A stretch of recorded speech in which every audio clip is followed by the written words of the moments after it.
Hi, Muleys. I'm Ismi from Between Two Mules. I hope you all are doing great today. I'm back with another exciting video on batch processing. But before that, I would like to thank each and every one of you for your tremendous support.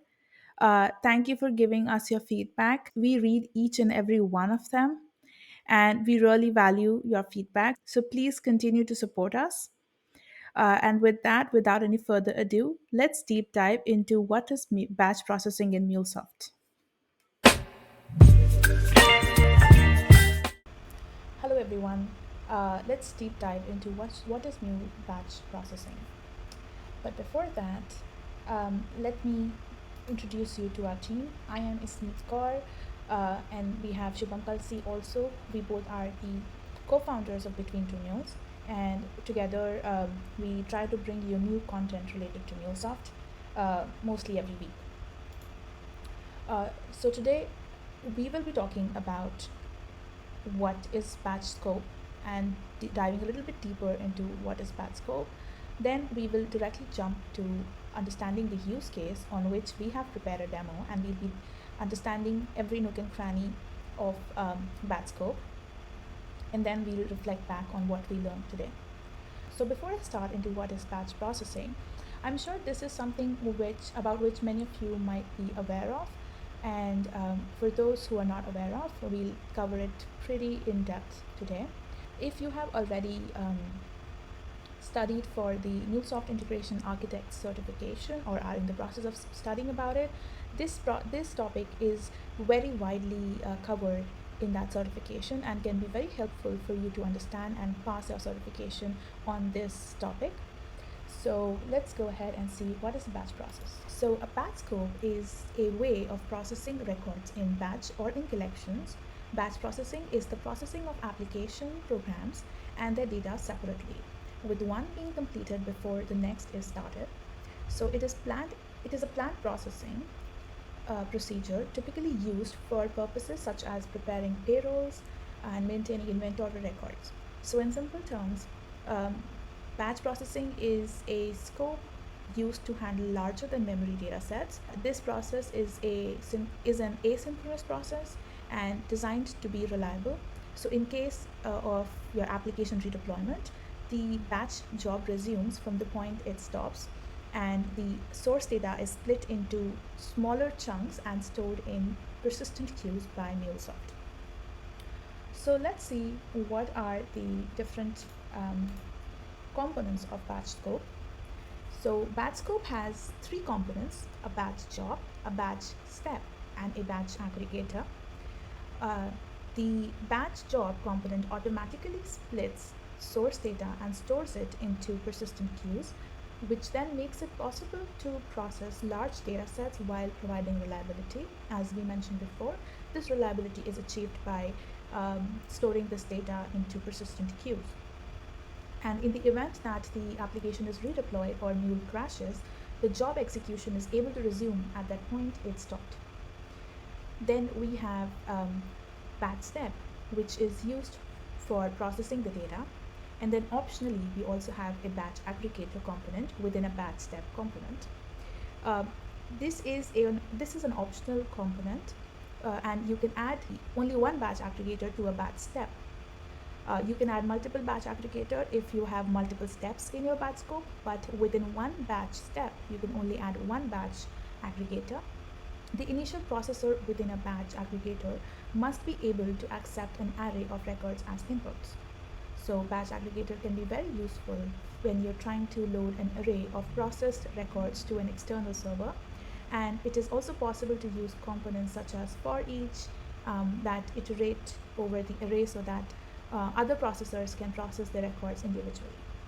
Batch job can accept inputs which are easy to split, because batch job performs an implicit split operation on the mule message, which is input to the batch job.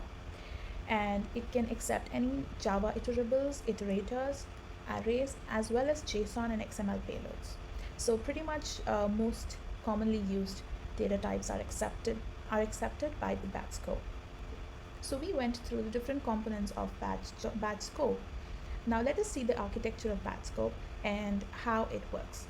So in the diagram below, you can see that a batch scope has a batch step scope, and this batch step scope has a batch aggregator, and then it has an additional batch step scope which is optional. So a batch job scope needs to have at least one batch step, and within that batch step, the batch aggregator is an optional component.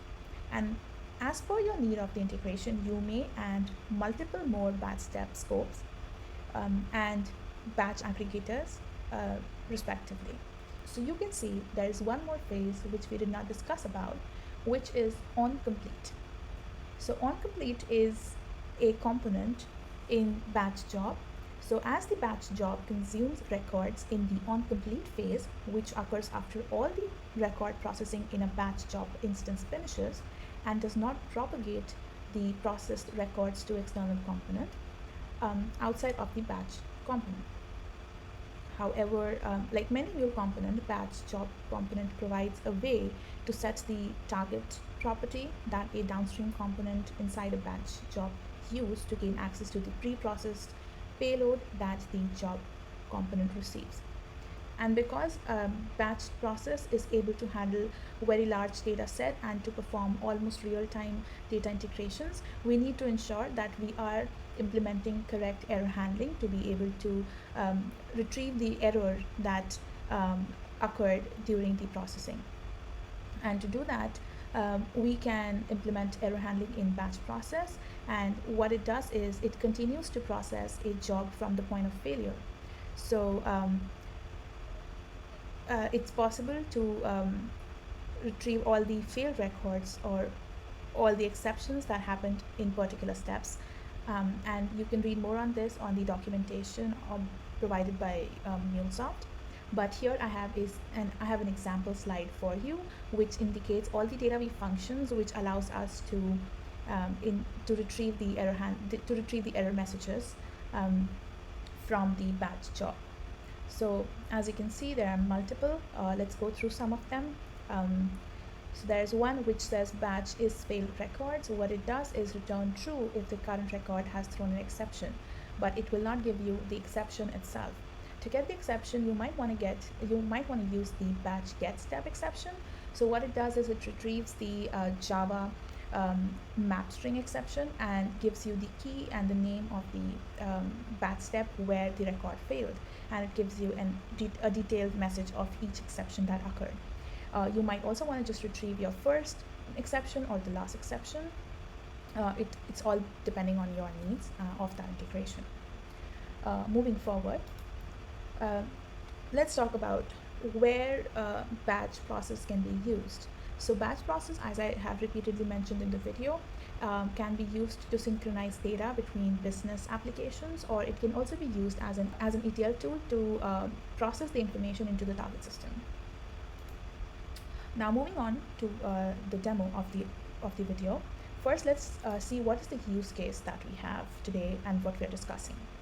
So today we have a source system, which is a database, and it's a very simple problem where we want to retrieve information from database and send it all out into Salesforce, which is going to be our destination system. And so it's going to be pretty straightforward, but there's one thing to note today in our video, and that is today we will not be working on a happy path video for batch processing, because I feel that this is something which is very widely available and seen. Today we'll be working with a unhappy path of this demo where our processing fails, and we'll see how we can get the exceptions, how we can navigate through, and how we can handle these exceptions.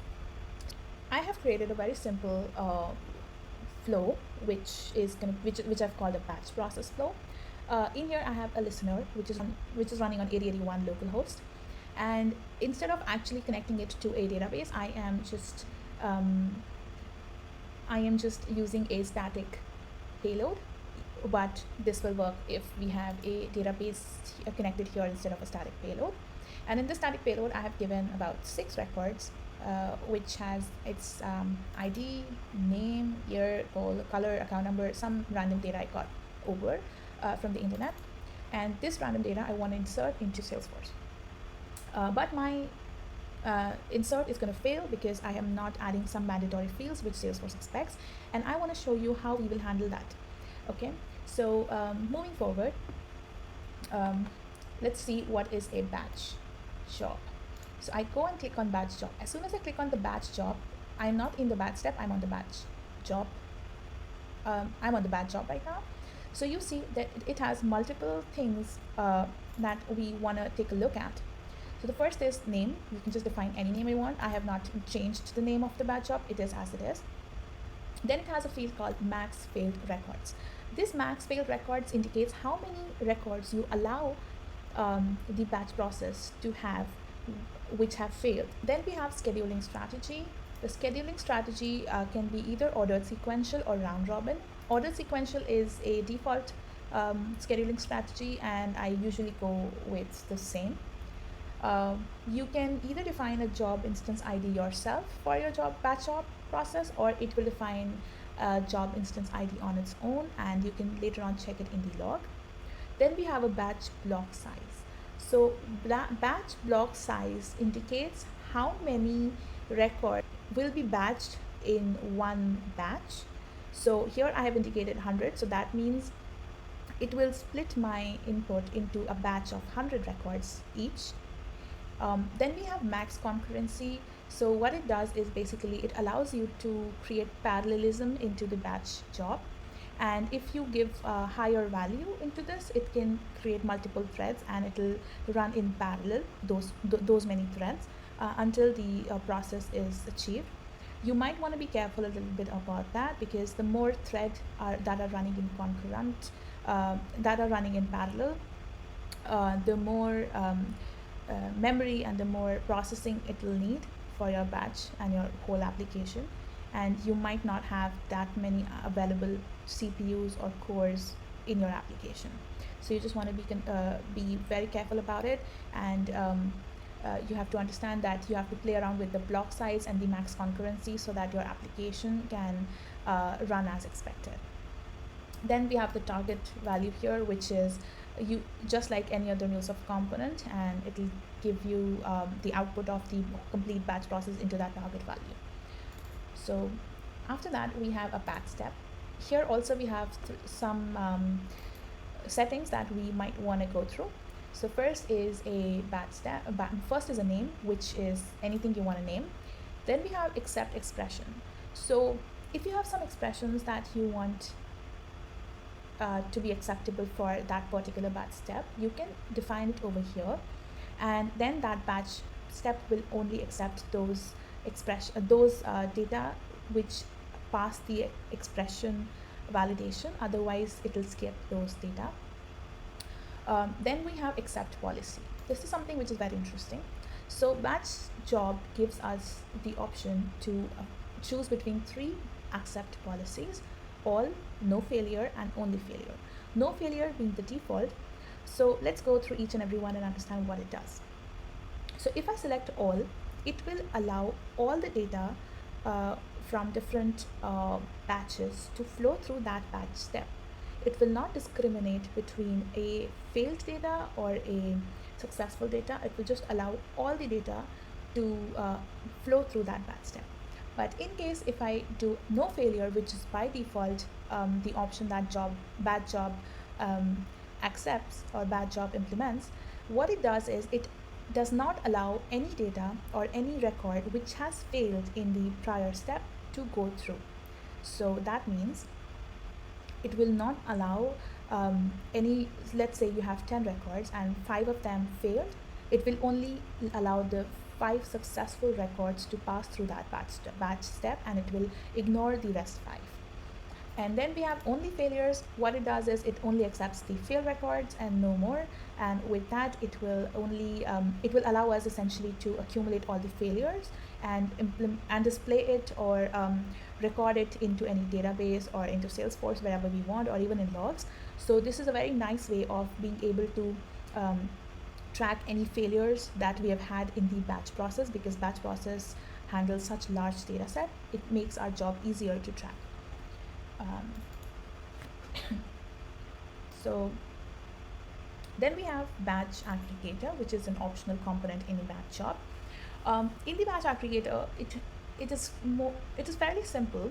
So what it does is it asks you to give the size of the batch aggregator.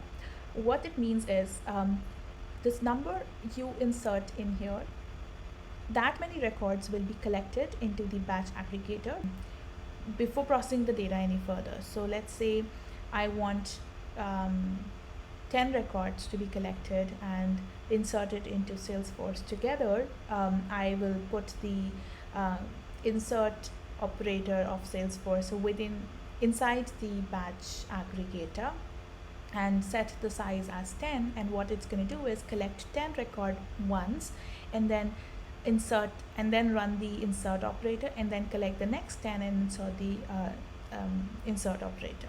So that gives us a way of reducing the number of times we want to hit an external system, as they might also have their API hit limits. Then we can also enable the streaming option here if you want, as per our need. And what it does is essentially it will keep on streaming the records as they come, and it will keep on inserting the records in Salesforce, and it's not going to be it's not going to limit our number of hits that we hit on any API. Then we also have the option to preserve the MIME type, where we can preserve the MIME type of our incoming data and move forward. So that's about all the settings that you might want to know about batch. Then we have, in my example, you see that I have 3 batch steps. So the first batch step I have is all records. So it will accept all the records coming in as an input. In my second, I have a only failure, which will only accept the failures of the out of the batch process. And then in my third step, I have no failures. So I don't want any failures, and I want to have all my successful records accumulated. And might be I want to use their IDs to process something else, because on the screen right now here you see a very simple example. I also want to talk a little bit about variables. So how do we set a variable in a batch scope? So what happens is when you process your batch, it is possible that the payload is overwritten with the processors in the first step. So let's say at this point in my batch step 1, my payload will be overwritten with the output that I receive from the upsert operation over here. But in the next step, I might want to still be able to use the original payload, and I might want to transform it into another payload in another payload structure and send it to maybe a Jira or I don't know, SAP or anything else. And to do that, I might want to retain my original payload. So in here you see I have created a set variable, and I've named it as original payload, and the value I have set it as payload.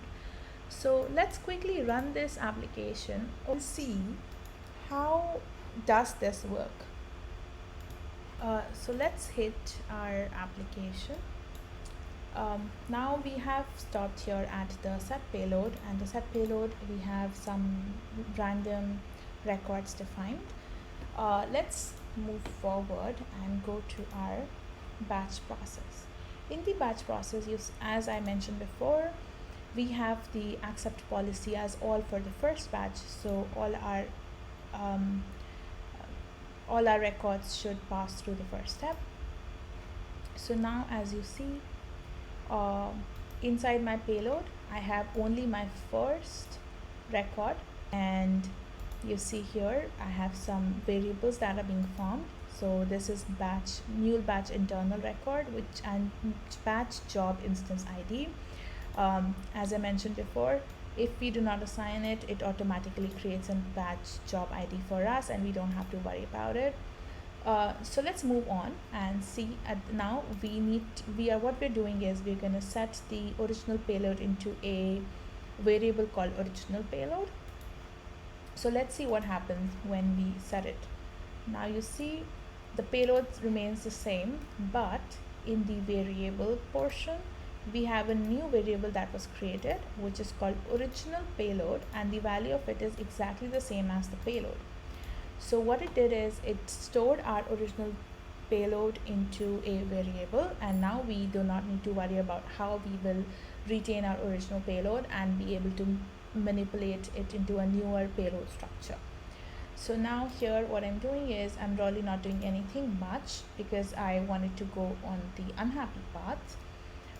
Let's see, now it's gone back to set variable and now it is working on the record ID 2.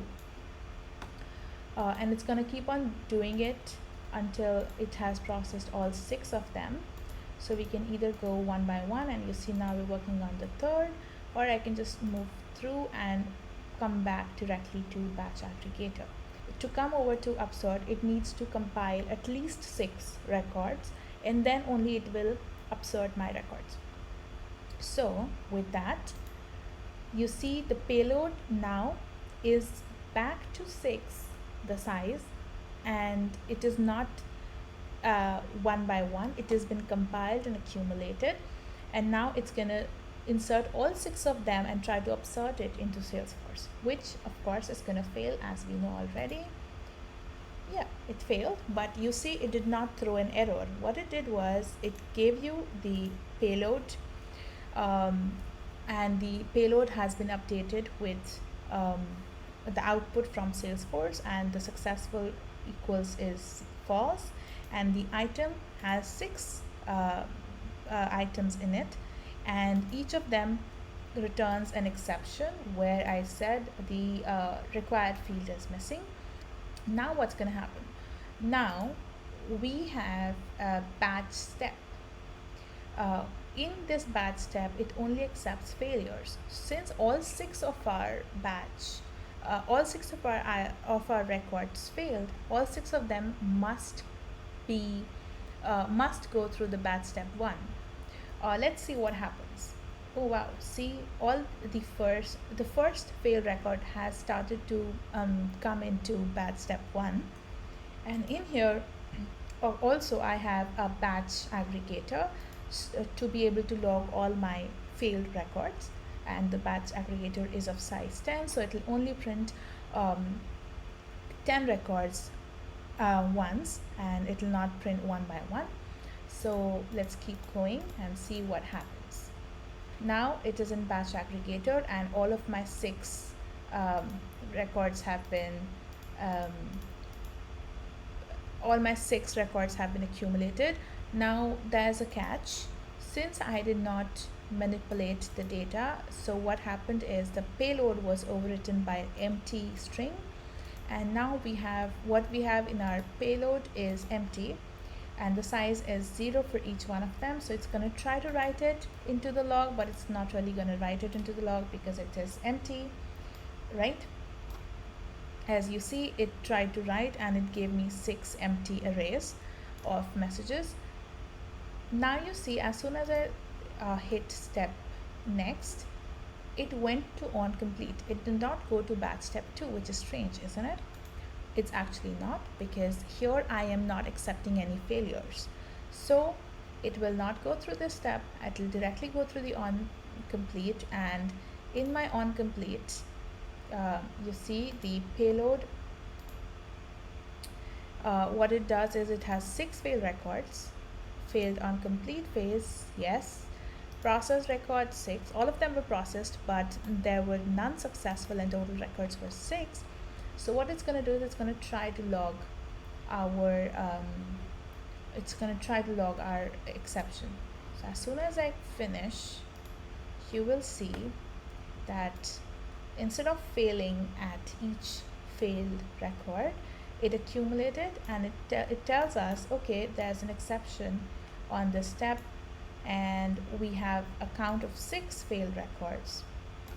Now let's do something. It's giving us the total process record is 6, but the successful records is 0 and the failed record is 6, right? So now let's do something. Let's stop this for a while and let's try to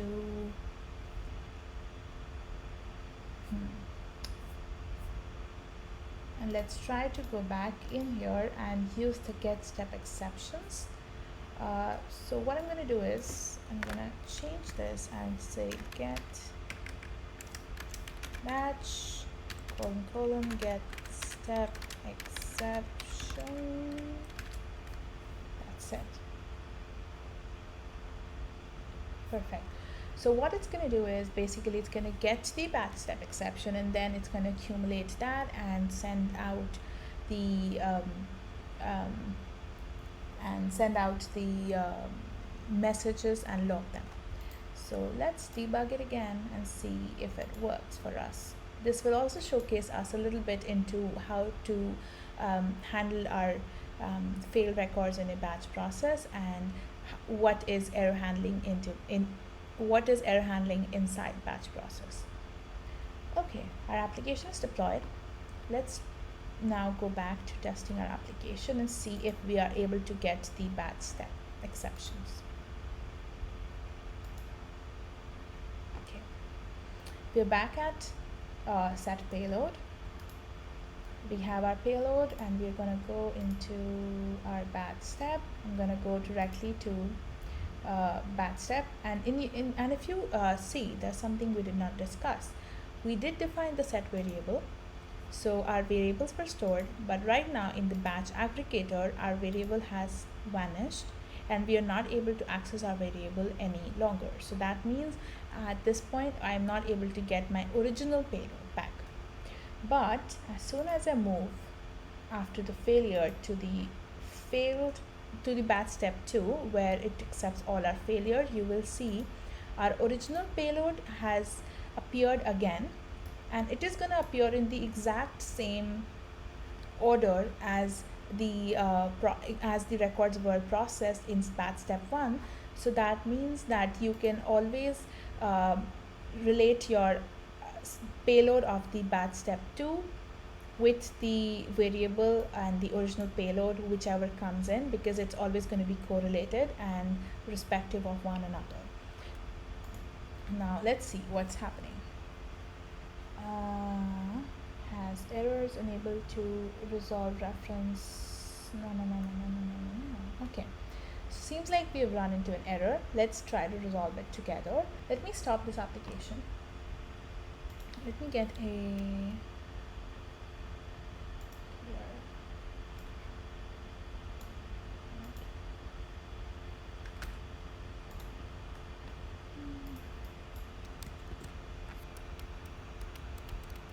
let me see if I have correctly copied it over. Get step exceptions. Oh, see, that's my mistake. I wrote exception and not exceptions. You need to be sure that you're not creating any typo while typing. So batch : sorry, this one is what I'm going for. Batch : get step exceptions. Okay, perfect. This should now work for us. Let's run it again and see if it resolved our issue. Okay, so it was deployed. Let's see, let's try to hit it again. And let's go directly towards our upsert. We have 6 failures. Yes, we do. Let me just stop it once again. Let me change the transform message. Let me remove the transform message. Here.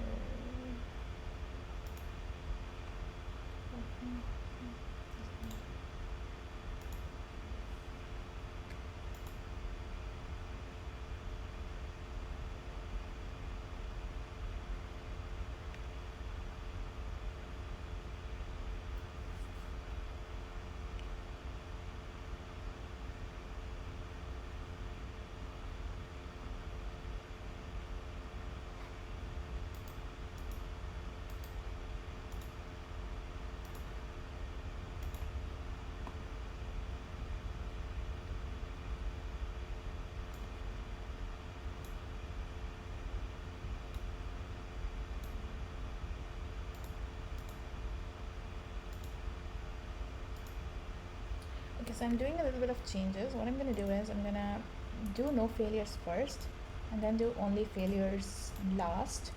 And I really want to show you how you can use your original payload and the output of the first section. Um,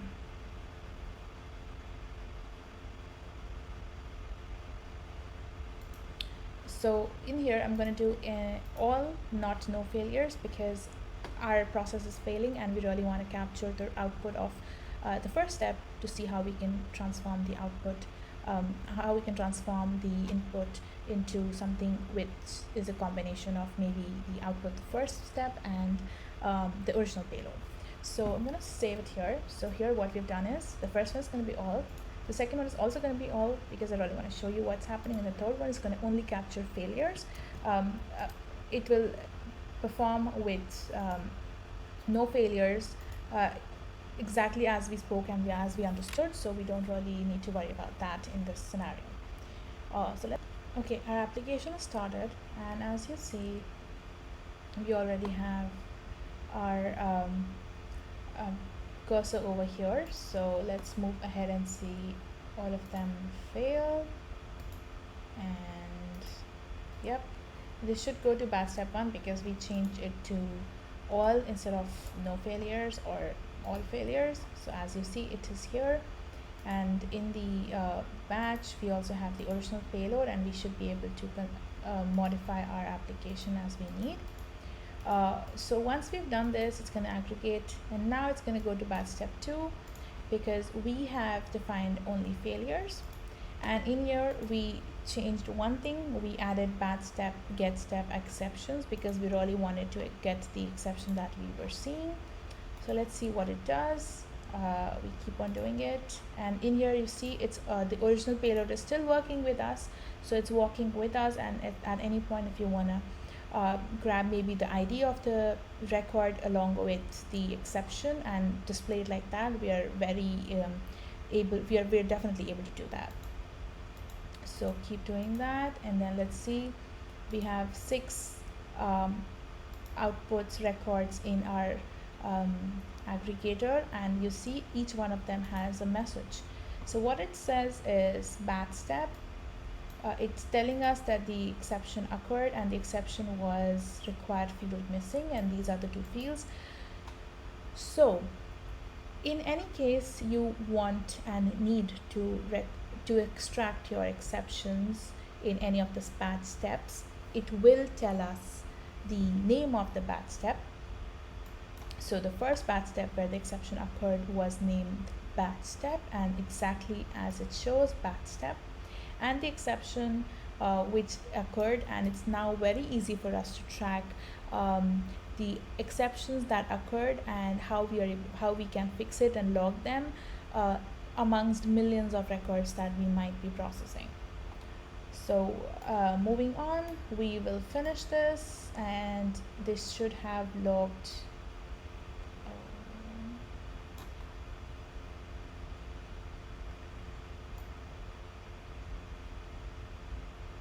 yeah, you see it has logged all our exceptions right over here. So field required, fields exception missing for each and every one of them. So we have successfully logged the error, and now on complete it's giving us exactly everything, the batch instance ID, which we're also very welcome to log, and we will log. And in the payload it's going to give us the complete analysis of what happened and what went on in the batch scope. It's not going to give us stepwise. So in here you see there were 3 steps, so each one has its results, the batch step, the value, how many records passed, how many records failed. In here it's going to say what all passed. In the second one there were 0 failed records because we did not really process them, and a third one also we had 0 failed records and 6 successful records because we were able to successfully retrieve the error message out of each and every failed record. Now coming back to our presentation, okay. The only thing that's left in our presentation and today's video is the takeaways. And today we learned how we implement batch job, We understood the error handling in batch job and how you're successfully able to retrieve errors at any step that had occurred, and how to process failures, how to process no failures, how to process all of them. And also, we learned how to create variables within the batch job and how to sustain your original payload and how the input works in a batch job. So, with that, I want to thank all of you for watching our video today, and I hope you keep subscribing to our channel and giving us your feedback. Once again, thanks everyone, and keep following and subscribing to Between Two Mules.